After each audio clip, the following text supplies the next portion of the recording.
Local Energy Rules, a podcast about people putting together great community renewable energy projects and examining how energy policies help or hurt the development of clean local power. My name is Wade Underwood. This week, John Farrell and I talk community wind power with Randy Caviness, an Iowa farmer and member of Green Energy Farmers. Working with over 180 investors in the local community, Randy helped build 8 utility-scale wind turbines with community ownership. These turbines provide clean local power to municipal and rural electric utilities in southwestern Iowa. Here's John and Randy now. Welcome to the program, Randy. Yeah, thank you. I guess what would be most helpful for our listeners is to get into just a little description of the project.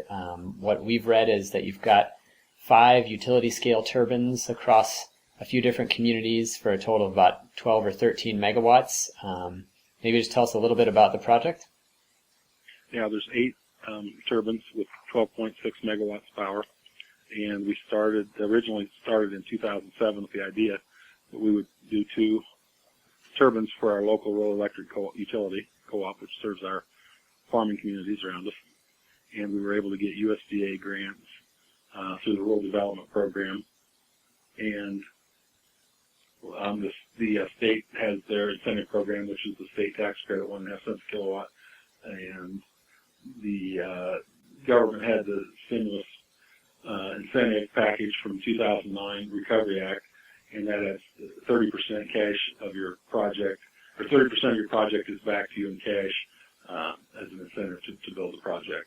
So with that, we built the first 2 turbines in 2010, and then in 2011, with that program, what I call a 1603 incentive program to end, we bought 5 more turbines to put up during 2012, 11 and 12, end of 11, first 12, and started in 11 so they would qualify. And upon nearing completion of those projects, we actually bought an 8th turbine, and we did not qualify for that program, but it does qualify for the federal production tax credit, which is expiring this year, but that turbine was up, so it qualifies for that.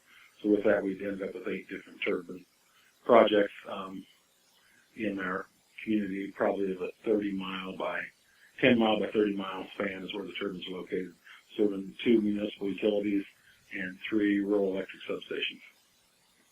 It sounds like that's quite an undertaking, maybe even using different partners. Could you tell us a little bit about, are all of the turbines owned by the same, or, owned by the same co-op, or, what's the ownership structure for the different projects?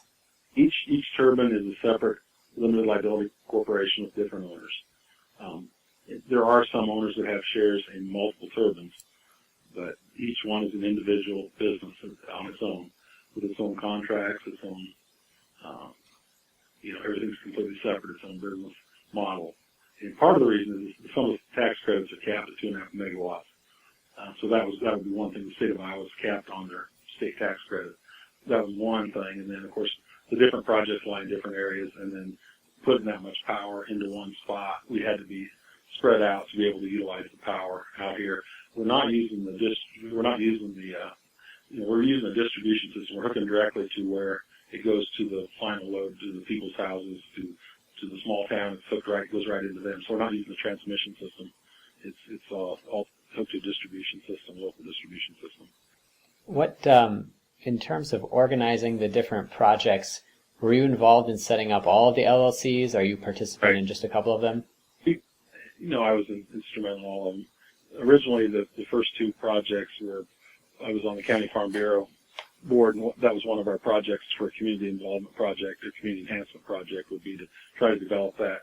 And there were 14 of us on the board that put money in and developed the first 2 projects. And then going forward, we decided we could duplicate that model and open it up to the community so they could invest in their own project, and we could invest as well.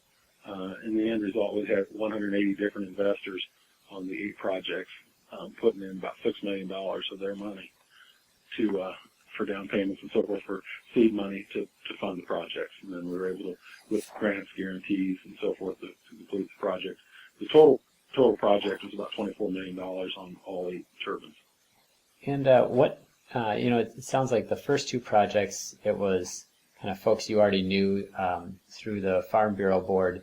When you went out with the other projects, were there any kind of, one of the things that we talk about a lot is, or we get into a lot, is securities laws and how you can organize investors to raise the capital for renewable energy projects. What was the strategy or the rule under which you were able to do that for the other projects? Again, each LLC could only have, we only sold a maximum of 34 shares per project to keep it under, so we avoid some security issues. I think there's 35 shareholders, I think, is sort of a rule. And most of the people we know, I mean, they're just friends, neighbors. I know I sold the shares, I sold probably 85% of the shares myself. And I would say that the high majority, either I knew the person or it was a family member or a relative or acquaintance of the person that I knew. It was real close. It's a close-knit little deal on each one of these projects. So we never really went out. We never sold shares to anybody we didn't know or some, very, very short distance to know who that person was. So it was really just basically a little deal where the friends and family came together and said, okay, let's do this. And that's kind of what we did. Mostly sold to our friends and neighbors and or their relatives, somebody that maybe moved away that was a family member here that moved away and came back and said, well, that's neat. I want to invest in that. And so we have that, a little bit of that. Most of the people are within 30 miles of the turbines that have the shares. But that's how we did that. So it seems like the securities regulations weren't too big an issue, but did you have to overcome any other barriers in developing this program? Was there any pushback from anyone in particular? No, we didn't have any real tough issues with that. The USDA was very instrumental in the original projects, and we have guaranteed loans through the Rural Development Program on 5 of the turbines. So that was a big plus. They wanted to see this developing. We have the wind resources here, and we can add generation capacity without tying up the grid. Or like I said, the transmission system coming in, that seems to be a big issue. And why not use that? And so that develops the community. The community owns it. The tax credits, the benefits, the dividends stay here locally. So in that sense, it's really a great community enhancement. We really didn't have really too much pushback at all. I don't think. I'm trying to think if there really. Well, the local banks supported it. We have 3 of the local banks here that have done all the financing that we did. Just within 25 miles of us here, the banks, the local surrounding banks basically were very supportive of it. And so it was just a matter of getting the people together and wanted to invest and presenting them with an opportunity and explaining to them what it was. But no major obstacles that were insurmountable. We didn't have nobody came out against what we were doing. Randy, I'm curious when you were talking about getting the local banks involved, was this something that they had been participating in already, financing wind projects or renewable energy projects? Totally new to them. Their lending is primarily agricultural or like local housing type things, or car loans, things like that, and consumer loans. And so this was totally different for them. But with, like I said, 5 of them did get USDA guarantees for their loans to give them some security that way. We got 3 loans with no guarantees. Toward the end, we were getting better. We were raising more money and using more of a down payment, having more of a local down payment, so the bank would have a little more security, and the debt wouldn't be as much. So that was, toward the end, that's the way I think 3 of the last projects we didn't even need a guarantee on. We were able, the banks were comfortable enough just to go ahead and do the project. Just another question about the structure. When you set up each of these LLCs, was that a fairly simple process, or is it something that you had experience in doing before? Well, I've operated with. I've got my own farming business, which is a corporation. But we deal with LLCs all the time. I mean, that's more of a later model of doing business and stuff. But it's it's not a big thing to do. It doesn't take much at all to get an LLC started. Mm-hmm. Do you have plans then to do any more projects? It sounded like there were at least a couple of incentives that are expiring that would raise barriers to doing additional projects. I don't really have any more plans. There's local colleges talked about doing a couple turbines, and I don't know. I told them I would help, guide them or whatever I could do. If they wanted to do something, I would help work them a little bit on that. They could do it. I mean, there's people that want to do it. Their bank actually came to them and said, "Why aren't you doing this?" type thing. And they have the need themselves. They could utilize the power themselves and make it work. That's one possibility. Whether they'll ever get it done, who knows? It seems like my experience has been when a college or somebody like that, it seems like it takes them longer than a private person can come in there and probably get the job done and have them spending in a short time. It seems like when you deal with committees and things like that, it takes longer. I don't know. But I don't know. I don't really have any plans right now. Like I said, the incentives have ended. If they would extend it, then that could open up a possible door. If they could open up the production tax credits. There's people, I'm getting calls now, all of our shares are sold, and people want to buy more shares. So there is definitely room for that. There's no question about that. Glad you mentioned that, because I was going to ask if you had gotten interest from other folks in participating, or other folks maybe other than the colleges who were interested in trying to replicate your model either around Iowa or in different states. And maybe that's a good question too. I'll add that on, in addition to whether or not there are other folks interested, whether or not without the state tax credit that you think projects like this would be able to happen in other states that don't have the state credit, as far as I know, is still going on. Mm-hmm. And I don't know when it expires. I think it's got several years, but the federal credit's the big one. It expires this year, at the end of this year. And maybe they'll extend it 1 year, I don't know. Well, Randy, it sounds like the projects you've undertaken in Iowa have been pretty successful and good examples of true local community renewable energy. So my question is, what's sort of your general outlook on renewable energy? What do you think the positive takeaway should be and where we should be going with it? Well, we have, in this area, and LA to a greater extent just west of us even, there's certainly a lot of resources available that should be utilized. And whether environmental things can be a big concern, that can be a real, I don't know if that's showstopper. There's people worried about bats, things like that. And don't get me wrong, I'm not against them, but I know that I was out at the University of Nebraska at a conference out there, and the DNR was saying that the impact of that is like 0.8 per year per megawatt.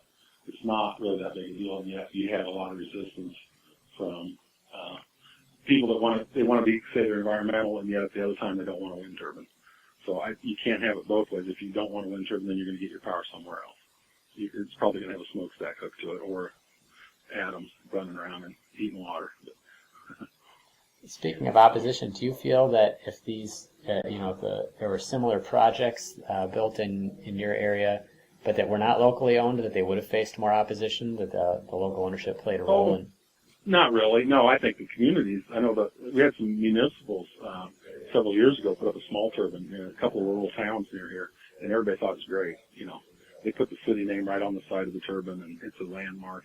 The community's proud of it. Mm-hmm. And we just took it one step further and just said, let's let the community build it and let them own it. And so the municipal, and we give the municipal, the other side of it is what we're doing is we're giving the municipal a break on the power rate. They're buying the power cheaper from us than where they're getting. So everybody, all the consumers get something out of the deal, even if you're not an investor. That's what we like about what we're doing. Not only does the investor get the credits and the benefits, but the community buys power at a discount. It's not a big deal where everybody's going to save a lot of money, but it does save something. And I guess I'm one of the people that think if you can do something, that's better than doing nothing and complaining. So it's a step in the right direction, and that's got to be positive. Absolutely. Well, Randy, I just want to thank you so much for your time. We don't have any more questions for you, but we're excited to have heard about your project, and we do hope that a few other folks are able to pick up where you've left off. Mm-hmm. Yeah, it's really not that. Once you get it down, once you get the names of the people and you get the thing going, it's really not that hard. That last turbine, we call it Skyvolt. We bought that turbine in April, and by July it was spinning.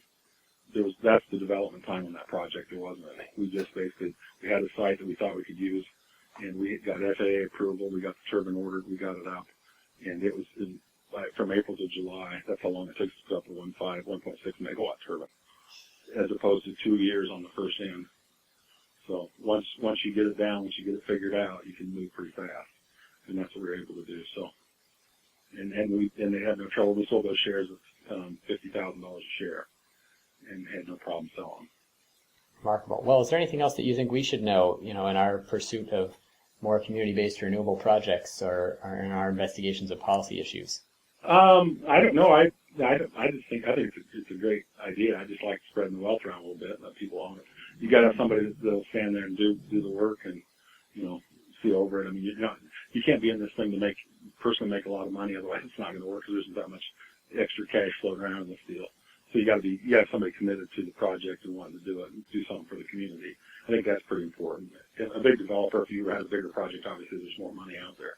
But these types of projects in the small communities you're not dealing with, you just don't have that kind of volume. So it takes somebody. You have to have somebody that really wants to do it, and the right person, and I think you can get a lot done. Well, thanks again, Randy. Both Wade and I really appreciate you taking the time to talk with us today. Sure. You bet. That was John Farrell, Wade Underwood, and Randy Caviness. Randy is an Iowa farmer who helped build 8 utility-scale wind turbines in southwestern Iowa. For questions or comments, please email jfarrell@ilsr.org with Local Energy Rules Podcast in the subject.